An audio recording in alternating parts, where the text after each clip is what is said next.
Hello and welcome to DSR Daily. I'm David Rothkopf, your host, actually your co-host, because I'm joined, as I always am, by Riley Fessler and Minna Stein. How are you doing, guys? Pretty good. I'm rocking out. Rocking out. Well, it's Thursday, so we're making some progress through this week, and even indeed through the month of September, which ends next Tuesday. Why don't we kick this off? I think, Minna, you've got the lead story. Correct. The White House has directed federal agencies to prepare for mass firings, not just furloughs, in the event of a government shutdown on October 1st, marking a major shift from past shutdown protocols. The Office of Management and Budget asked agencies to identify programs that would lose funding and submit reduction in force plans, signaling a potentially permanent cut to parts of the federal workforce. This move comes as President Trump pushes to shrink the federal workforce and amid stalled negotiations with Congress over funding, raising the risk of a shutdown. Yeah, I'm not sure how this one's going to go. I look forward to talking a little bit later today with our congressional whisperer, Norm Ornstein, who will give us some insight. That'll be on our Words Matter podcast, of course. This threat to use this to fire a lot of people, is it real? Are they going to fire a lot of people? Their last round of firing a lot of people, which we talked about yesterday, resulted in firing a bunch of people that they needed and having to ask them back. So it's unclear whether this is real or they're trying to intimidate Dems and saying, see, if we do this, it's going to be much worse. But of course, the Republicans control the Senate, the Republicans control the House, the Republicans control the White House. If they choose to shut down the government, this is going to be on them. Does that matter to Americans who want service from their government? Probably not. This is craziness. We, for years and years in the United States, have handled the budget process in the worst possible way.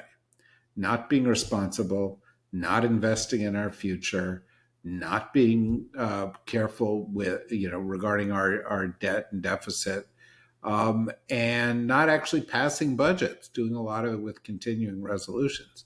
How do I know this?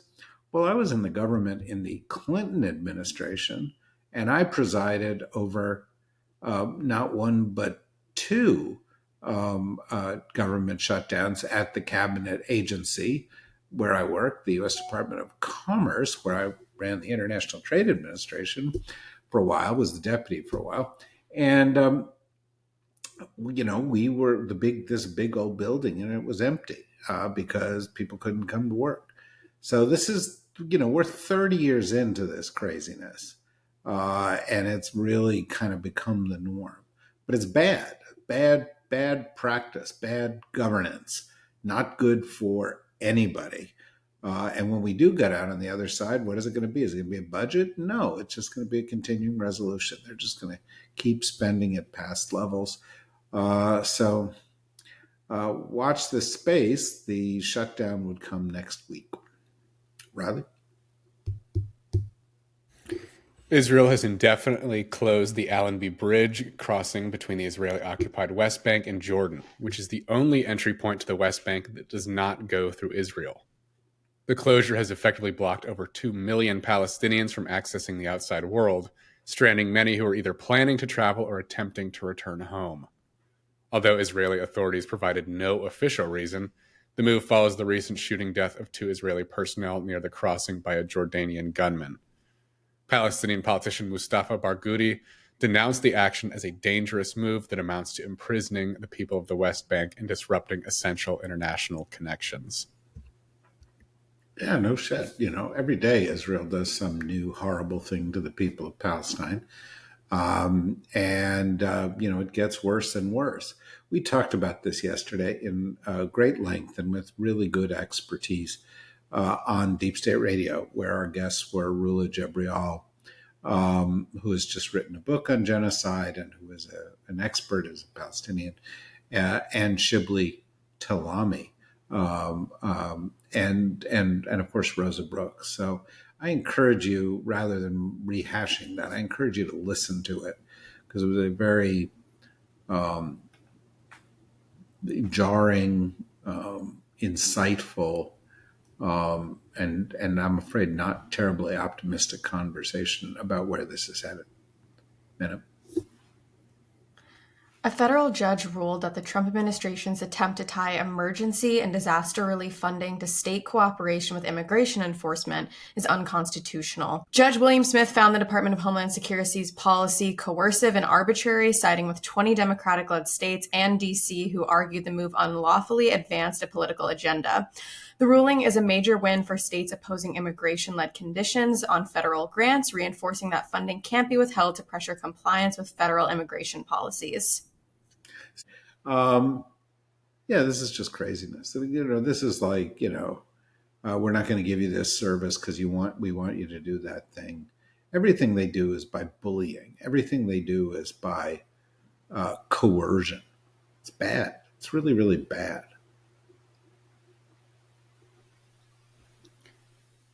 A Paris court wasn't found... that good analysis, by the way? Not good. It's what people come for.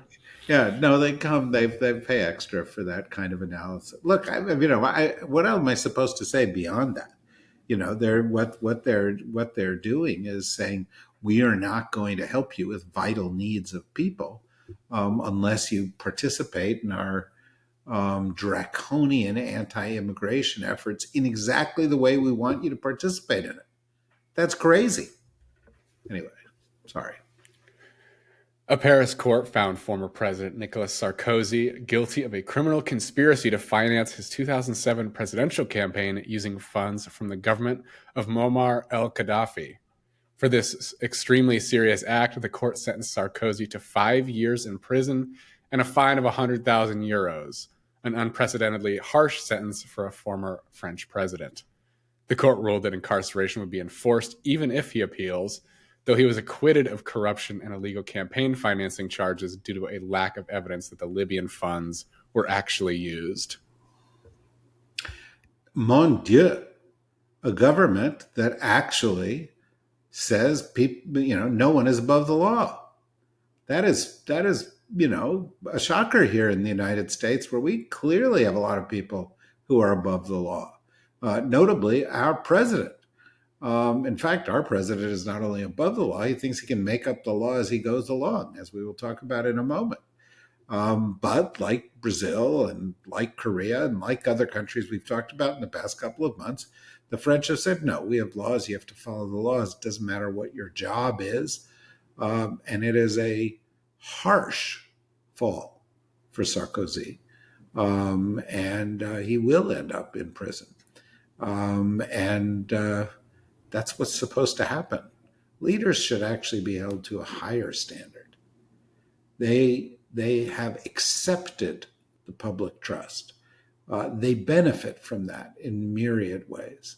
And as a result, they need to respect the law and preserve the law more assiduously, not less assiduously than the rest of us. And with that in mind, I will only mention in passing that I saw an article yesterday saying that in the course of the past 8 months, the Trump family has more than doubled their net worth to almost $10 billion. Ka-ching. This is the first overtly profit-making, corrupt undertaking by a U.S. president ever. And, the idea that as the country goes through all sorts of economic pain for millions and millions and millions of people, that a billionaire in the White House is piling up the billions based on being in the White House is nauseating. So we got some corruption we ought to be able to prosecute here too. But guess what? We don't have a Justice Department. Works for him. We don't have a Congress that'll stand up for him. Works for him. We don't have a Supreme Court that'll stand up for him. Works for him. And that's how you get this kind of open corruption. The Supreme Court said effectively that he was immune from prosecution, and he has taken that to heart, taken it to heart, taken it to town, and taken it to the bank. Former FBI Director James Comey is reportedly facing possible indictment in Virginia federal court with charges potentially including lying to Congress about authorizing a media leak in 2016. The development follows the resignation of U.S. Attorney Eric Siebert, who opposed charges against Comey, and his replacement by Trump ally Lindsay Halligan. The move has sparked controversy as internal memos reportedly argue there's insufficient evidence to prosecute, and the 5-year statute of limitations on the alleged offense expires next week. Expires next Tuesday, as our government may expire next Tuesday. And so they are scrambling. And it's one of the reasons they pushed this guy, Eric Siebert, out and put in this woman, Lindsay Halligan, who is one of the president's attorneys, who was working in the White House, who has, get ready for it, zero prosecutorial experience, but doesn't matter. She's there to do the president's bidding. The president said, I want my enemies indicted, and he's pushing. I think what is most interesting in this story, as Binna has just reported, is that there are memos from the professional staff there who echo the view of Eric Siebert that there is no probable cause that a crime was committed here, that they don't think that they can get a conviction in a court. Does Trump care? No. This guy is on a revenge tour because he had to go through the court system. What's the difference between him and them? He committed crimes. They didn't. His opponents did not. Anyway, we'll watch this closely, and I'm sure there are a lot of other people out there who he has targeted. Adam Schiff, Letitia James, John Bolton, and others who are all watching this very closely because we are entering a really unprecedented period in U.S. history where the president is directing people to be prosecuted for the crime of he doesn't like them. Okay, that's the crime. For the crime of speaking out and telling the truth. And so, if he gets his way, there will be jails full of people. What's your offense? I told the truth. What's your offense? I followed the law. What's your offense? Trump doesn't like me. That's the new law in America. We'll talk about this more on Words Matter later today. We have a Need to Know coming your way. We've got a Still Consciousness coming your way. We've got this daily. We've got the TNR daily. We've got that great episode of Deep State Radio from yesterday. It's all there for your consumption. And if you like it and you want to support what we're doing, and we'd really like it if you supported what we're doing, go to the DSRnetwork.com, click on membership. It's a few bucks a month, and it helps ensure that we, as an independent voice, can provide you with expert views each and every day on what's going on. For those of you who are members, thank you. We appreciate your support. Hope you'll continue to support us. Till tomorrow, bye-bye.